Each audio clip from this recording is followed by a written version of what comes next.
And on this Friday, July 18th, 2025 edition of Newsmakers, top church leaders have visited Gaza after its only Catholic church was struck by an Israeli shell the day before. The attack yesterday killed 3 people and wounded 10, including a priest who had developed a close friendship with the late Pope Francis. NBC's Matt Bradley reports the strike has drawn criticism from the White House. President Donald Trump, according to the spokesperson for the White House last night, called Israeli Prime Minister Benjamin Netanyahu, and it sounds like scolded him for what the Israeli military had already said was a regrettable error and a malfunction. Bradley says Netanyahu has issued what amounts to an apology for the strike on the church. According to the White House, that phone call by the president to Netanyahu was what sparked a separate statement from the prime minister's office here in Israel, expressing essentially an apology. In the apology, Netanyahu blames stray ammunition and says an investigation is underway, but the church's patriarch of Jerusalem is expressing doubt that it was an accident, saying the church was hit directly. A congressman is accusing Homeland Security of raiding churches instead of going after illegal immigrants with criminal records.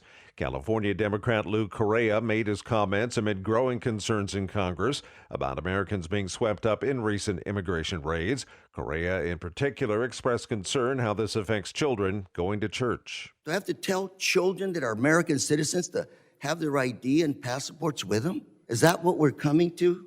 An imam at an Ohio mosque has been detained by ICE agents. Imam Ayman Soleiman, who was granted U.S. asylum about 10 years ago, is now being held in the Butler County Jail about 30 miles north of Cincinnati. A judge ordered Soleiman to remain in Ohio until after his immigration hearing scheduled for next week. 2 Ohio Planned Parenthood clinics are shutting their doors for good. Planned Parenthood Southwest Ohio region officials say a clinic in Springfield will be closing August 1st. The organization says the closure is a direct result of the federal reconciliation bill being passed last month, which bans health care providers that offer abortions from participating in the Medicaid program.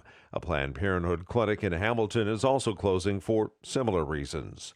Texas Attorney General Ken Paxton is suing an adult swimming organization for allowing transgender athletes to participate in a recent event.